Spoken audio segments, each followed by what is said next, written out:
Hello, hello, je suis ravie de vous retrouver pour cette guidance Oracle Astro des Poissons et Ascendant Poissons pour le mois de septembre. C'est une période toujours très importante, la saison de la Vierge, puisque c'est votre signe complémentaire et opposé. Il amène au Poisson beaucoup plus de discernement et d'ancrage. Le Poisson a des qualités intuitives, créatives, mais a tendance à trop rêver et à ne jamais concrétiser ses rêves.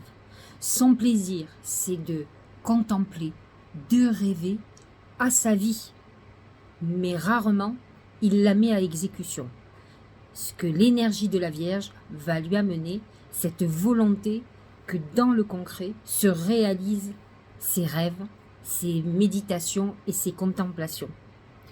Aujourd'hui, la Vierge se positionne dans votre maison 7, qui est la maison du couple, de la relation aux autres, de l'image qu'on donne aux autres. Donc c'est une maison très importante pour les gens qui ont une activité avec le public, que vous soyez commerçant ou artiste.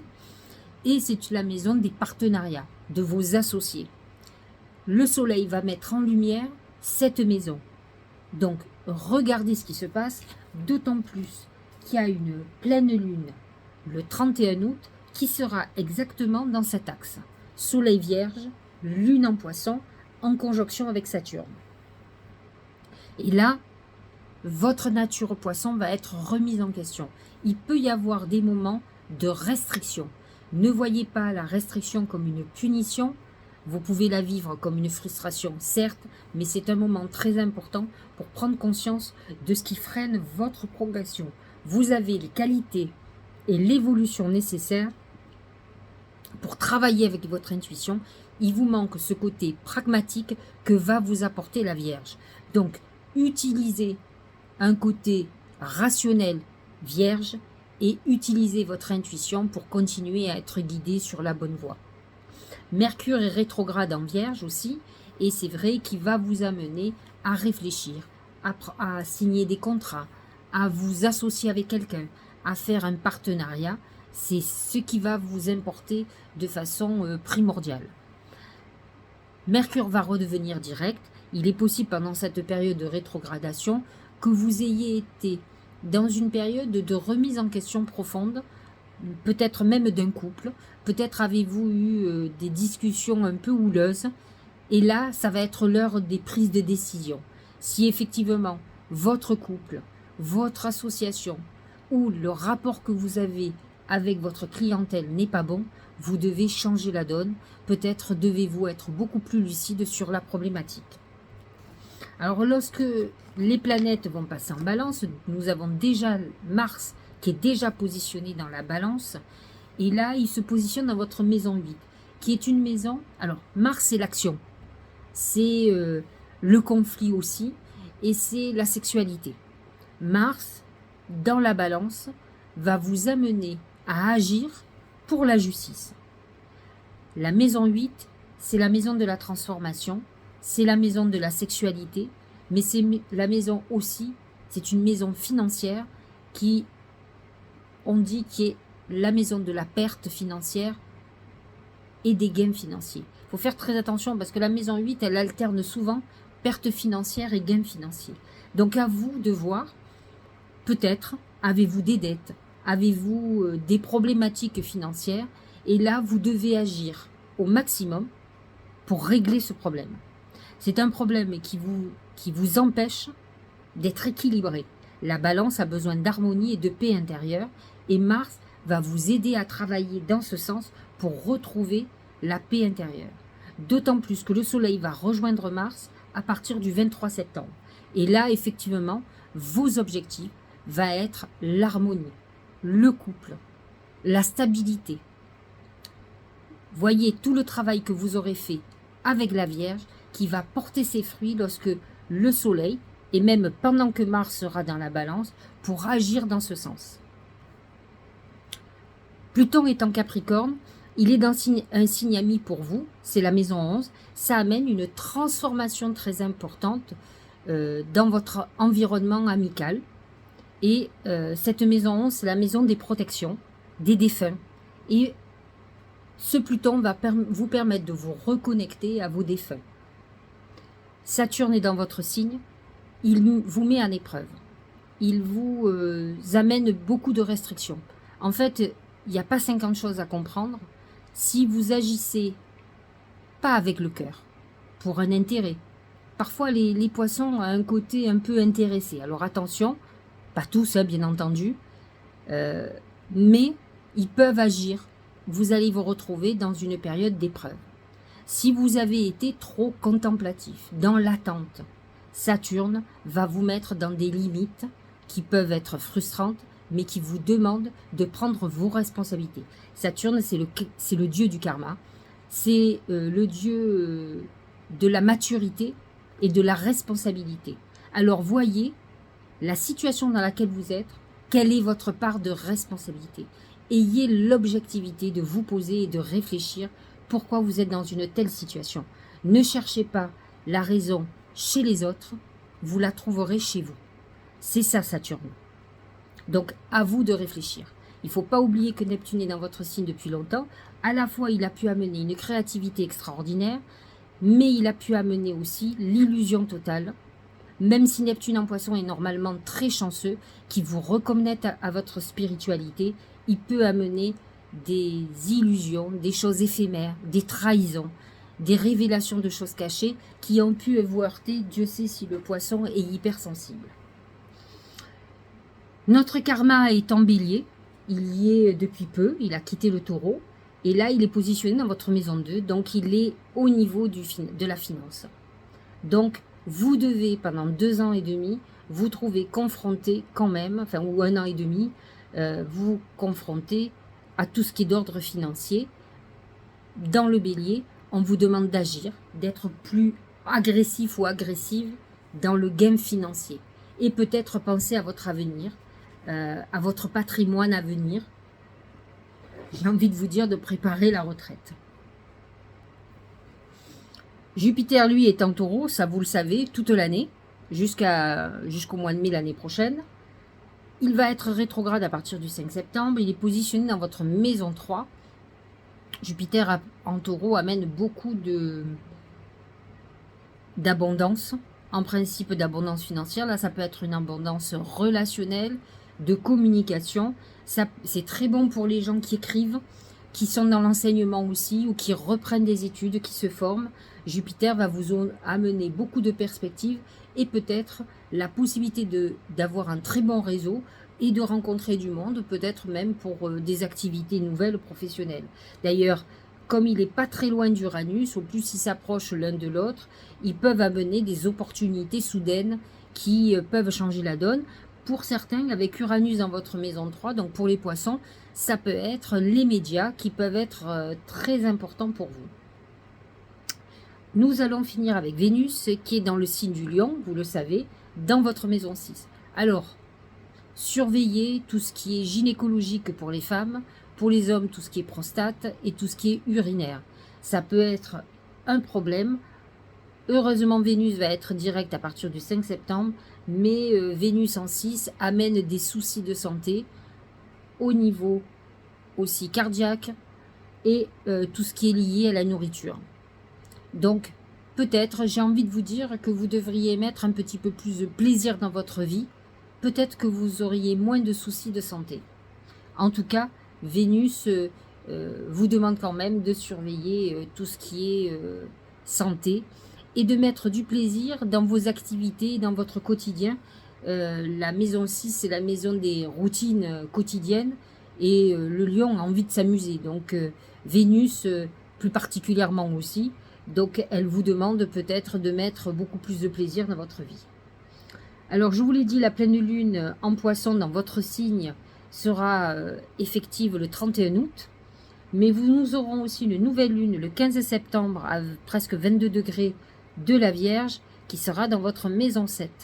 Donc, vous voyez, c'est l'axe relationnel qui est très important. En tout cas, entre votre image, entre ce que vous pensez de vous et ce que pensent les autres de vous, à vous de trouver un juste équilibre entre les deux. Et il est parfois bon d'avoir la critique des autres pour pouvoir voir réellement l'image qu'on donne des autres et pas l'image qu'on a de soi. La pleine lune en Balance, elle, sera positionnée dans votre axe financier. Ça sera le 29 septembre, lune en Bélier et Soleil en Balance. à 6 degrés. Donc c'est vrai que ça va être un moment qui va remettre en question l'équilibre de vos finances entre vos besoins financiers, ce que vous gagnez, ce que vous devez payer. Voilà pour l'astrologie. Nous allons rentrer parler avec les oracles et voir ce qu'ils ont à nous dire. Je vous ai expliqué ce que le ciel a à vous dire et on va voir s'ils sont en corrélation ou s'ils nous amènent des détails supplémentaires. C'est le rat. Le rat, c'est plusieurs choses. Dans tous les cas, ce n'est jamais négatif. C'est la misère. Donc, c'est les soucis financiers. C'est les galères financières qui vous tombent dessus, qui vous appauvrissent, qui vous amènent des tracas qui n'étaient pas prévus. Ça, c'est la première chose, c'est au niveau financier. Et je vous ai dit, vous allez avoir une période karmique au niveau financier. Et avec Mars en maison 8, ça peut être des actions justement pour régler un certain nombre de choses. Ou en tout cas, vous allez être obligé de mettre votre énergie à régler une problématique qui vous tombe dessus. Ça, c'est une première chose. Le rat, malheureusement, est aussi les problèmes de santé. Et avec Vénus en maison 6, malgré qu'elle soit directe à partir du 5 septembre, ça peut être un mauvais augure de soucis au niveau de la santé ou que vous soyez affecté par un problème de santé important de quelqu'un qui vous est proche. Alors, nous allons regarder tout ce qui concerne le professionnel. C'est l'aigle. L'aigle vous amène une évolution, une croissance vers le haut. C'est quelque chose qui est très favorable. Vous êtes dans une période d'ascension. Certainement, je pense, avec les planètes en Vierge, vous pourriez faire une rencontre où vous associer ou collaborer avec quelqu'un et que ça puisse vous faire permettre de décoller. C'est aussi avec Jupiter qui est en maison 3 qui vous amène un relationnel nouveau, qui vous ouvre des nouvelles perspectives. C'est très favorable pour les gens qui sont dans la communication, dans l'écriture, dans l'enseignement, dans les transports. Vous êtes dans une phase plutôt d'évolution favorable. Et identiquement, financièrement, vous devez avoir juste peut-être des dettes passées ou des choses qui sont un peu lourdes, que vous traînez un peu comme un boulet, qui vous freinent un peu, mais autrement, vous devriez rentrer dans une période positive où on génère de l'argent. Au niveau de l'amour, c'est la grenouille. La grenouille, elle est tristounette. Hein. Vénus est dans la maison 6, elle n'amène pas une rencontre sentimentale. Ça sera meilleur lorsque Vénus va rentrer dans la Vierge, puisqu'il va se positionner dans votre maison 7 et la possibilité de rencontrer quelqu'un avec qui on fasse un couple. Là, pour le moment, elle est dans la 6. Vous pouvez, si vous êtes en couple, vous pouvez avoir une relation amoureuse très routinière, où vous devez vous occuper d'un membre de votre famille et pas trop penser à l'amour. On est dans une période de tristesse, mais aussi une période où on travaille sa vision de l'amour. On a peut-être envie d'autre chose. Au niveau de la santé, c'est la Lune. La Lune, je vous l'ai dit, va être dans votre signe le 31 août. Et donc, quand nous avons la Lune qui ressort, surtout quand on est dans une semaine de pleine Lune, eh bien, on se dit que la Lune va avoir beaucoup de choses à nous dire. Donc, c'est une bonne période, en plus avec Jupiter dans votre maison 3 et cette Lune dans votre signe, pour faire des vœux, pour travailler le nettoyage, la purification. Il ne faut pas oublier que la Vierge vous demande de désencombrer votre vie, de désencombrer votre esprit, de régler les choses que vous n'avez pas envie de régler en temps normal, tout ce qui est administratif, tout ce qui est rébarbatif, pour pouvoir laisser rentrer l'abondance dans votre vie. Alors, la Lune vous dit qu'il faut utiliser cette pleine Lune du 31 août pour avancer et pour retrouver une loi d'attraction efficace dans tous les domaines. Je ne parle pas que professionnellement. Nous allons regarder ce que le Tao a à nous dire. Ah oui, je finis quand même avec la Lune. Au niveau santé, je reviens à ce que j'ai dit tout à l'heure, tout ce qui est gynécologie, ça peut être des moments psychologiques un peu déprimants. Donc, vous êtes dans cette configuration. C'est la famille. C'est votre maison 4 qui n'est pas du tout aspectée, mais vous pouvez avoir comme thème principal des soucis de famille ou des choses qui peuvent vous préoccuper au niveau familial, que ce soit avec des enfants, que ce soit avec un père, une mère. Vous êtes un peu un frère, une sœur, avec Jupiter en 3. Hérédité, lien du sang, âme sœur, ancêtre, vie de famille, communauté, relations intimes, famille du genre humain. On est préoccupé par quelque chose de familial, ou en tout cas, on a peut-être besoin de se rapprocher aussi de la famille. Le pont du futur. Envisagez le meilleur, imprégnez-vous de cette idée avec ardeur, elle aura tendance à devenir réalité. C'est cet axe lune vierge, ou ces énergies de la Vierge qui vous disent que vous avez la bonne intuition, que vous êtes sur le bon chemin, et qu'il est temps maintenant, grâce aux énergies de la Vierge, d'être concret, d'être dans la réalité, et non pas les rêves qui se réalisent sont des rêves qui sont réalisables. Alors bien sûr, vous avez toujours les surprises, le loto, qui peut faire que demain, vous êtes milliardaire. Maintenant, si vous voulez devenir milliardaire, il va bien falloir que vous fassiez des choses pour aller dans ce sens. Après, la magie de la vie fera le reste. Mais au moins, si vous voulez monter au 10e étage, vous serez bien obligé de monter la première marche. C'est la même chose. Donc, il faut aller dans le sens de vos désirs et que ça soit réalisable. Vous ne pouvez pas dire aujourd'hui je veux acheter une maison alors que vous êtes en rouge à la banque. C'est qu'il y a un certain nombre de choses dans votre vie qui peuvent vous amener à pouvoir acheter cette maison. Ou alors, c'est que vous faites beaucoup d'économies et qu'à un moment donné, vous allez avoir l'opportunité d'acheter avec vos moyens. C'est ça, l'univers qui va vous amener. L'ego lumineux. Alors, c'est l'inverse de l'ego négatif dont je parle souvent. Vous disposez de force intérieure et d'aptitudes inouïes afin de manifester le meilleur. Je ne sais pas si vous voyez, mais c'est exactement la même chose. Les deux vous parlent de la même chose, vous disent que vous êtes sur la bonne voie, que vous avez des capacités intérieures, et on le sait à quel point vous êtes dans la magie. Vous êtes ceux qui ont la plus grosse capacité à réaliser des vœux. Parce que vous les rêvez, vous les préparez. Il vous reste juste, à un moment donné, d'aller dans le sens de sortir que du rêve. Donc vous avez toutes les capacités, vous êtes les meilleurs dans ce domaine-là. Alors, utilisez cette pleine lune, et même la nouvelle lune du 15 septembre, pour créer votre magie. Mais écoutez-moi, soyez plus pragmatique, allez, c'est pas la peine de faire 50 millions des lunes, il y en a tous les mois. Là, il faut que vous soyez concret, profitez de cette pleine lune pour parler des 6 prochains mois et non pas des choses qui vont se réaliser dans 10 ans. Si vous voulez acheter un appartement, vous n'avez pas un centime, ça ne sera pas maintenant. Soit vos parents vous donneront quelque chose, soit vous aurez un héritage, soit vous allez gagner au loto.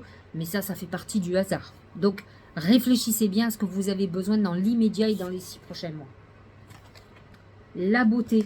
Ah ben c'est Vénus quand même. C'est Vénus en Lion, mais c'est aussi le soleil en balance et qui va faire qu'il y a une transformation. Vous allez vous occuper de votre extérieur. Vous êtes beaucoup occupé de votre intérieur, à vous de vous occuper de votre extérieur. Je prends un moment pour me faire plaisir. Aujourd'hui, je me chouchoute. C'est très important.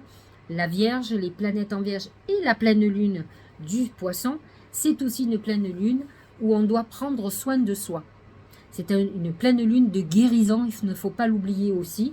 Donc, à vous de prendre soin de vous, de prendre des moments pour vous, de vous aimer. Et au plus vous allez aimer, au plus on vous aimera.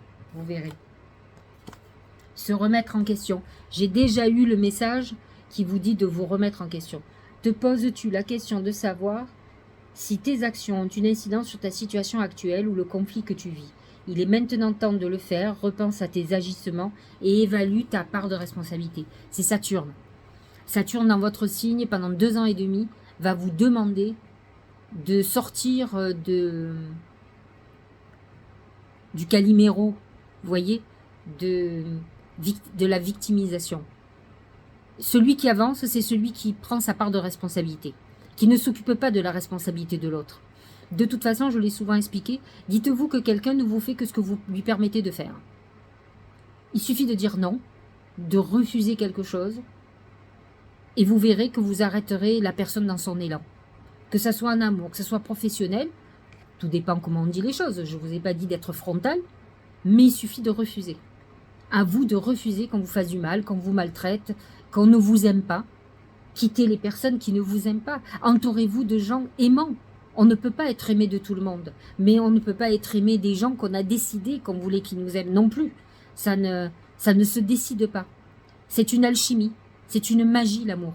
Donc, à vous de vous remettre en question et de prendre vos parts de responsabilité dans tout ce qui vous arrive. Il y en a toujours une. C'est tellement facile de dire que c'est la faute de votre père, de votre mère, de votre mari, de vos enfants, de votre ex-mari, de votre ex-femme, peu importe, de votre patron. Dites-vous que la situation dans laquelle vous êtes, c'est votre faute. Et à partir de là, vous reprenez le pouvoir sur votre vie et vous allez trouver des solutions. Vous allez changer, vous allez modifier. C'est ça, cette phase de transformation. Que ce soit Pluton qui amène la transformation ou que ce soit les planètes en balance qui sont dans la maison 8 et qui vous demandent de vous transformer pour retrouver votre équilibre, votre harmonie avec vous-même. Voilà, j'espère que cette guidance vous aura éclairé. Réfléchissez aux événements qui vont vous arriver ce mois-ci et qui ont un lien avec ce que je viens de vous expliquer. Je vous souhaite une très très belle journée et je vous dis à bientôt.